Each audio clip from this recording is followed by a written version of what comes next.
그 의결 정족수 논란과 관련해서 이제 판단이 나오지 않았습니까? 국무총리 탄핵 기준이 대통령 기준이 아니라 총리 기준이 맞다라고 이제 한 건데 국민의힘에서는 어쨌든 거대 야당의 그 탄핵 면허를 부여한 것이다. 이렇게 지금 아쉬워하고 있지 표현이 않습니까? 그렇지만 지옥문이 열렸다 저는 그렇게 볼 수 있습니다. 앞으로 여소야대가 되잖아요.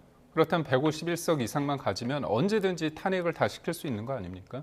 그런 측면에서 어떤 법적 안전성을 둘 수 없다 이런 측면이 있고요. 네. 앞으로 뭐 예측 가능성을 높일 수 없는 거 아닙니까? 예측 가능성이란 건 언제든지 탄핵시킬 수 있다는 건데 이게 좀 어불성설입니다. 그래서 그렇기 때문에 이번에 각하를 했던 그 두 분의 입장이 저는 의미가 있다고 보고요.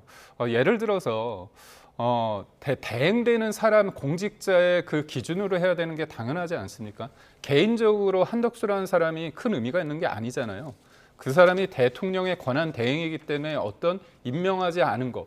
그러니까 총리는 헌법재판관을 임명할 수 있는 위치에 있지도 않습니다. 네. 그렇다면 그 위치에 있으려면 대통령의 대행이기 때문에 그 행위를 안 한 부분에 대해서 탄핵을 시킨 거잖아요. 그렇다면 이게 합리적이지 않지 않습니까? 그리고 또 하나 뭐냐면 민주당에서는 그때 방통위원장 관련해서 김홍일 방통위원장을 탄핵시킨다고 겁박을 했습니다. 근데 사실상 방통위가 식물 방통이 될까 봐 자진 사퇴를 했습니다. 네. 그다음에 이상인 방통위원을 또 탄핵한다고 그랬거든요. 그렇다면 지금 기준으로 볼 땐 맞지 않은 겁니다. 왜냐하면 그 사람은 직무 대리가 아니기 때문에 그냥 위원이잖아요. 그 사람은 위원이기 때문에 탄핵조차 안 되는 겁니다.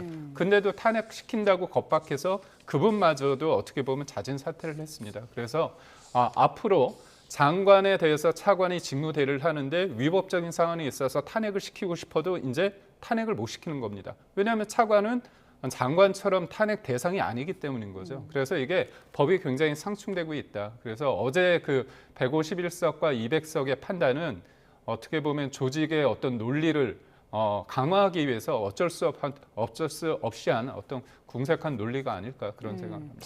여당의 그런 입장을 좀 구체적으로 길게 말씀을 하시기 때문에 반론을 좀 드려볼 수밖에 없을 것 같아요. 근데 일단은 이걸 봐야 되는 거죠. 헌법재판관을 임명하지 않는 게 뭐가 문제냐. 결국 국가의 헌법 질서를 흔들 수 있는 중대한 결함을 직접적으로 발생시킨다라는 점에서 매우 위법한 행위라는 점을 한 번 더 말씀을 드려야 될 것 같습니다.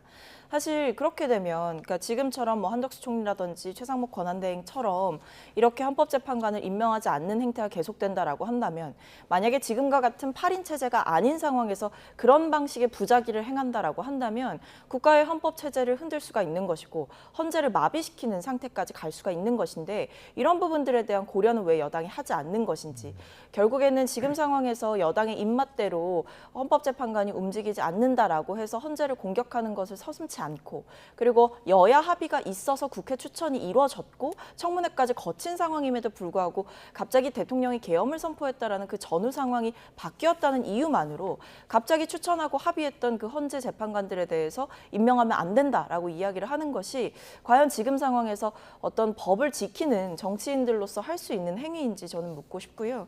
이외에도 저는 분명하게 해야 될 것은 한덕수 총리에 대한 기각이 한덕수 총리에 대한 완벽한 면죄부를 주지는 않았다라는 점을 말씀드려야 될 것 같습니다. 네.